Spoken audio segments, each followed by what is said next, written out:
Hi, folks. In this next section, we're going to learn how to write equations in point-slope form. The advantage of this form is that you don't have to be given the y-intercept. All you need to know is the slope and any point on the line, and you can determine the equation for the line. So point-slope form has this kind of funny format here. Y minus y1 equals mx minus x1. The x is there in parentheses. And but this is really just a variation on the slope formula. So if you think about m equals y2 minus y1 over x2 minus x1 that we've used in the previous section and in the previous chapter. This is really just a rearrangement where we're solving for y2 minus y1. If we multiply both sides of the equation by x2 minus x1, x2 minus x1, this x2 minus x1 cancels out, and we are left with y2 minus y1 equals m times x2 minus x1, which is almost exactly that formula that we have there. Really, the only difference is here, when we do the slope formula, you need 2 points, x to get x1 and x2. To get y1 and y2, you need 2 points to do that. And in the point slope formula, we just have a plain old regular y, just like you do when you have y equals mx plus b. That x stays as an x, that y stays as a y. And similarly, in this version of the equation, we have an x that stays as an x and a y that stays as a y. So the pieces of information we need to plug in here are an x coordinate from a point, a y coordinate from a point, and a slope. So let's see how this works. Write an equation in point slope form of the line that passes through -8, 3 and has a slope of 1/4. So if I stick with my point slope form here, I can plug in the values that I know. I know that the y value for my point is 3. I know that my slope is 1/4. And I know that the x value for my point is -8. Now, this question asked me for, for an equation in point slope form. And so this is point slope form, although it's not simplified point slope form because I've got two negative signs next to each other here. When you subtract a negative, that's the same thing as adding a positive. So I can rewrite this equation as y minus 3 equals 1/4 x plus 8. And this is now written in point slope form. You're going to be rarely asked to leave things in point slope form because if you want to plug an equation into your graphing calculator, you need to have it in y equals form. You need to have it in slope intercept form. Converting to slope intercept is quite straightforward. You just solve for y. So if we want slope intercept form, all we're going to do is we're going to start with that same equation. And we're going to simplify it wherever we can, and we'll solve for y. So my first step in simplifying is I'm going to go ahead and do the distributive property here. 1/4 times x is 1/4 x, and 1/4 of 8 is 2. And on the left side of the equation, I still have y minus 3. And now I'm going to add 3 to both sides of the equation so that I can get y all by itself. Subtracting 3 and then adding 3 leaves us with adding nothing onto the y, so I just have y on the left side. And on the right side, I have 1/4 x plus 5. So this was not actually asked for in the problem, but I thought I would introduce that because the next question asks us to write the equation in slope-intercept form. The next question is also different in that I didn't tell you the point and the slope this time. I just gave you 2 points. Notice that neither of those points is the intercept. So we're going to need to get the equation in a different way. What we're going to do first is we are going to find the slope between those 2 points, because ultimately I'm going to need to put this, I'm going to need to fill out this slope intercept form of the equation. And although I have a point I can use, in fact, I've got 2 points I can use, I don't have a slope. So that's going to be my first step, is figuring out this slope value. How do I figure out slope? The same way we did in the last section.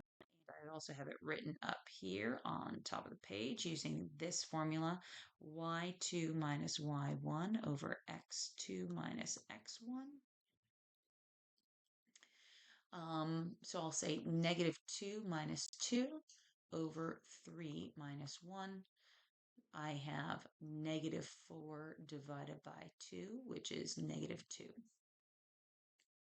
I now know my slope, and I can plug that into my point slope form. Now I need some x and y values to plug into my equation here. It doesn't matter which of these 2 points I choose. They will both ultimately give me the same equation. I personally like to not do negatives and fractions if I don't have to, so I'm not going to choose this one. I'll plug in 2 as my y value and 1 as my x value. This is in point slope form, but I wasn't asked for point slope form. I was asked for slope intercept form.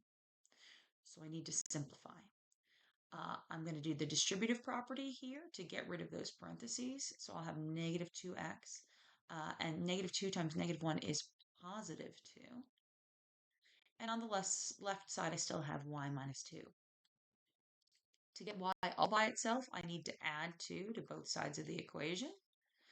And I end up with the equation y equals -2x plus 4.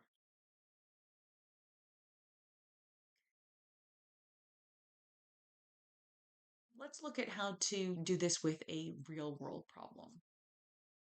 Somebody wants to order hands for their student council or for their sporting event or something like that. And we want to determine the total cost of ordering 150 foam hands. I have a chart here that gives me a few values if I want to buy 4, 6, 8, or 10 foam hands, and the cost of those. So this is my dependent, the foam hands is my independent variable, my x value. And the total cost is my dependent variable. It depends on how many I buy, my y value. Now, I could keep on, if you look at these data, when I go up by 2, every time I add 2, the y value increases by $5.70. So if I really wanted to, I could keep on skip counting until I got up to 150 up here and figured out skip counting on the bottom, figuring out what that value is on the bottom. But if we actually write an equation to express this relationship, then I can just plug in the number 150 number into the equation and get the cost in dollars from plugging that number in. And that's going to be the faster, more effective way to do this. So we are, remember, if we want to use point slope form, we need the point, a point, and the slope. In this example, we're not told the slope anywhere, but we can always calculate the slope so long as we've got 2 points. And I've got more than 2 points. I've got 4 points here. I only need 2 of them to determine the slope. So I'm going to calculate slope by doing y2 minus y1 over x2 minus x1. And call this point number 1 and point number 2. So I'm going to do 5710 minus 5140 divided by 6 minus 4. And that's going to give me $5.70 for every 2 foam hands. And that works out to be $2.85 per foam hand.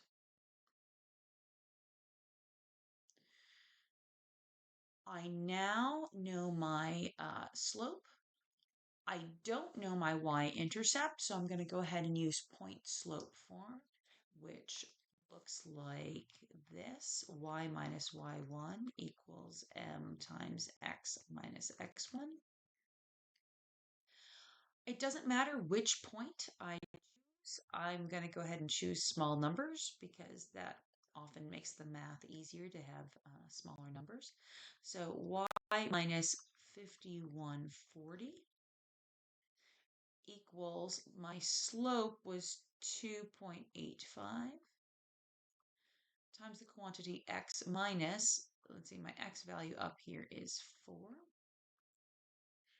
And this is now my equation in point slope form. This would be easier to graph, easier to plug values into if I write it in slope intercept form, get y all by itself on one side of the equation. So like before, I'm going to do the distributive property here, and I'll get 2.85x minus 11.4.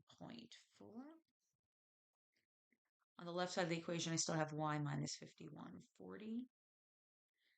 And at this point, I can now work on getting y all by itself on one side of the equation by getting rid of this 5140 that's being subtracted away. So I'm going to do the opposite. I'm going to add 5140, add 5140, and that gives me y equals 2.85x plus 40.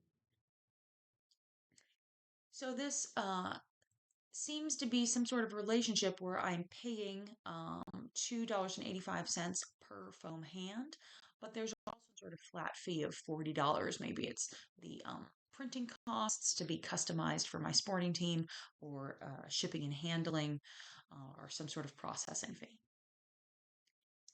I now have an equation that describes this scenario, but I haven't actually answered the question yet. The question asks,